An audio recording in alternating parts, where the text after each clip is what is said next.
Pa-check up aron ta si sir guys sa iyahang unit no. Unya kay wala may tarong minor mao nang iya na lang gipatrabaho o gipalimpyuhan ang iyahang throttle body kay grabe naman gud daw kayo kahugaw po niya, wala na po ni matiman kayo ni sir. So pagtanaw na mo guys ang iyahang TPS nabali da itong iyahang pin sa sulod no, mo to ni suggest na lang po ko nga ilisa na lang gyud nato og bag-o nga TPS kay basig magka-lost contact dili na gyud hinuon nimo gana mao sigurong walay tarong minor o nya dili kayo mandar tungod sa iyang TPS nga moluag-luag. So nag-ilis mi og TPS na bago diha guys para sa iyang sniper 150B2.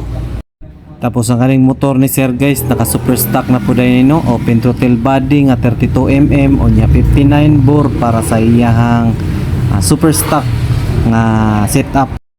Kaning TPS guys so mag-trouble ni lisod kayo ni siya dakpon kay daghan kayo ang pwede pasangin la no. Pare-pareha man gud siya o diagnose or pare-pareha sila o kanang bitawng diferensya sa iyang spark plug, sa iyang injector no. Nya daghan kayo ni siya o pwede bantayan. Muna pag mag-trouble yun ta og TPS guys kailangan gyud nato og kanang sample kay para matesting gyud nato ang TPS no. Daghan na magud mi naka-encounter ani og kanang mga customer nga gikan sa lain niya mao ra gihapon mo to nga amo gyud ang testingan sa TPS. So mao na ni guys no, tuwa na dayon gipang balik tong iyahang throttle body nga nay bago nga TPS katuwa na po nang glimpyuhan gipasinaw gyud na natog taman guys kay para dili na gyud siya mag-trouble at least man lang ma-satisfy po si sir no sa tuang trabaho. Og after na to na plaster guys sa tuwa na dayon ang gipaandar kay para adjustan na to ang iyahang minor kay mo sabusab naman gud ang minor ana no, ni taas ba kaya o ni baba. So kaning sa throttle body ni sir kani limpyo naman wala naman kasay barado na mga hugaw. So atuwa nang giadjustan kay di taas naman ang iyang minor, atuwa na po nang gibabaan no. Sige, taas ba kayo? Sige. Sige pa.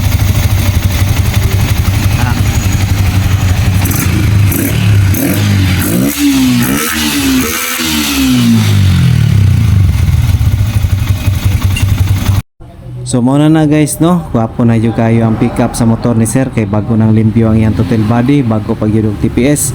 So layo ra kayo sa ganiha nga mo ang gitrabaho nga daghan yung kay gugaw unya mo usab-usab ang minor patay-patay mao na nga kailangan gyud nato check up po nato ang mga unit.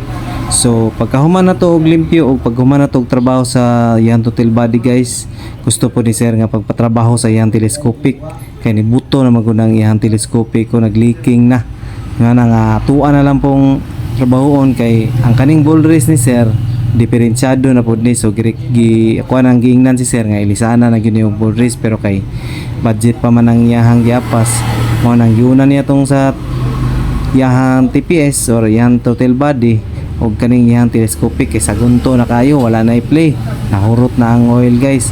So kaning gamit nga telescopic ni sir guys pang sniper 135 pag yun no gi-convert lang sa pang 150 o nang daghan kayo mi og gipananggal gipangbutagan pa jud og gasket all guys no, naglisod pag yun may tanggal ng diadapita sa iyang gasket kay gahi na kayo ni gahi na ang iyang gasket all. So ang gina-advise na ko ani guys mas maayo nga dili na gyud butangan og gasket all kay pag mukaging na siya diha maglisod na siya og trouble or maglisod na ta og trabaho ana mga motor seal ana kay gahi naman siya unya mo kaging pagyud ang kuana na guys no, ang iyang oil seal mo kaging na siya nya lisod na kay tanggalon. Pag mukaging na siya guys na tendency nga magsige na gyud na siya og leak.